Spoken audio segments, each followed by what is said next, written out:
Bismillahirrahmanirrahim. Assalamualaikum warahmatullahi wabarakatuh. Alhamdulillah, puji syukur atas kehadirat Allah Subhanahu wa taala karena atas limpahan rahmat, taufik dan hidayahnya lah sehingga kita masih diberi kesehatan dan kesempatan untuk kembali beraktivitas hari ini guna melaksanakan kegiatan pembelajaran yang dilaksanakan di rumah masing-masing. Nah, pada pekan lalu kalian telah mempelajari tentang metode perakitan ya. Tentunya kalian sudah mengetahui bagaimana metode perakitan itu ya dan apa saja jenis-jenis metode yang dapat digunakan dalam merakit sebuah produk. Nah, hari ini kita sudah masuk ke materi sistem perakitan dan keseimbangan lintasan. Untuk materi hari ini ada dua pokok materi yang harus kalian pelajari, yakni yang pertama adalah tentang sistem perakitan dan yang kedua adalah keseimbangan lintasan. Kita langsung saja masuk ke materinya. Nah, sebelum masuk ke sistem perakitan ini ada pendahuluan dulu ya bahwa ada beberapa macam jenis perakitan yang sering digunakan di dunia industri. Hal ini tergantung pada pekerjaan yang akan dilakukan. Biasanya faktor bentuk dan jumlah produk yang akan dihasilkan sangat menentukan. Tentunya dalam melakukan sebuah perakitan produk ya ada berbagai cara yang dilakukan.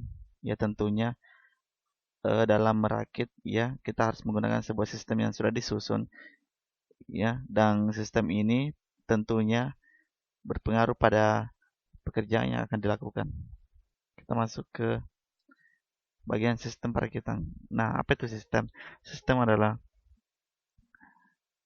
sekelompok komponen ya yang telah tersusun untuk mencapai sebuah tujuan tertentu. Jadi di balik sistem itu ada hal yang ingin kita capai ya, hasil pekerjaan yang akan kita lalui.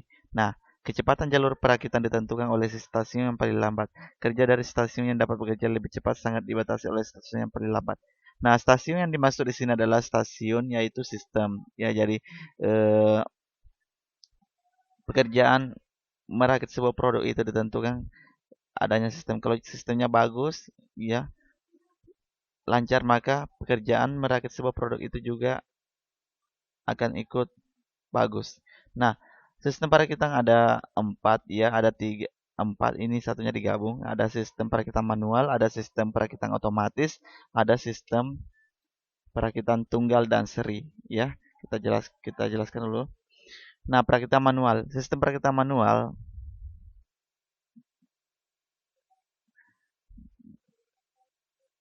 adalah jenis lini perakitan yang terdiri atas beberapa stasiun kerja dan dilakukan oleh operator manusia dan biasanya dilakukan dengan tangan. Jika lebih banyak produk diperlukan, lebih banyak operator manual yang dipekerjakan. Ya, jadi perakitan manual ini adalah perakitan yang dilakukan untuk menggabungkan sebuah produk secara manual, jadi tanpa menggunakan bantuan alat. Artinya ini dikerjakan oleh tangan-tangan manusia sendiri, ya. Untuk perakitan otomatis, nah perakitan yang dikerjakan dengan sistem otomatis seperti otomasi elektronik, mekanik, gabung mekanik dan elektronik dan membutuhkan alat bantu yang lebih khusus. Nah, ya jadi perbedaan dengan perakitan manual, kalau otomatis ini tentunya dia menggunakan alat bantu seperti mesin canggih ya dan tentunya bisa mempercepat dan menghemat tenaga dalam melakukan sebuah perakitan produk. Nah, selanjutnya jenis berikutnya yaitu ini tergantung dari produknya, ada produk tunggal jenis perakitan tunggal dan ada produk seri jenis perakitan produk seri. Nah, untuk perakitan tunggal maksudnya perakitan dengan produk hanya satu jenis saja. Jadi produk tunggal jenis perakitan tunggal ini menggunakan satu produk saja ya. Contohnya kita memproduksi sebuah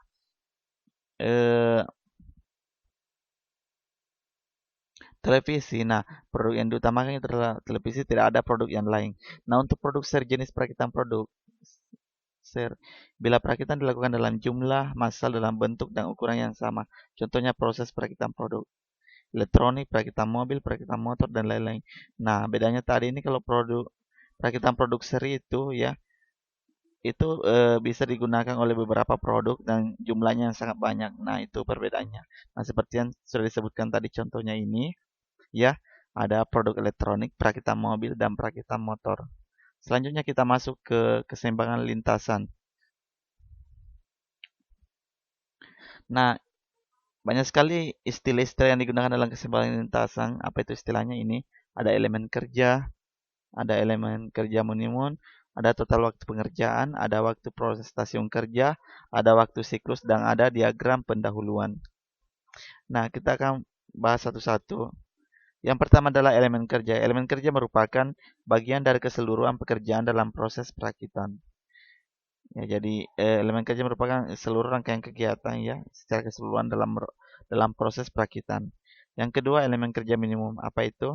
Yaitu bagian terkecil dari suatu elemen kerja yang sudah tidak dapat terbagi lagi. Ya, artinya sudah disusun sedemikian rupa untuk dirakit menjadi sebuah produk. Yang ketiga, total waktu pengerjaan. Apa itu? Yaitu jumlah waktu yang dibutuhkan untuk mengerjakan semua elemen sepanjang lintasan.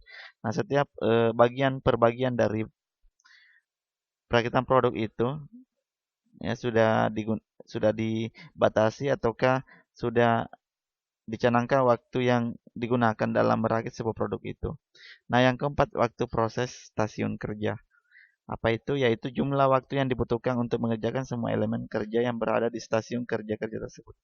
Jadi setiap sistem yang bekerja dalam sebuah perakitan produk itu sudah dibatasi dengan waktu yang telah ditentukan. Jadi otomatis tentunya menggunakan ya alat bantu untuk bisa menyelesaikan produk tersebut. Nah itu maksudnya.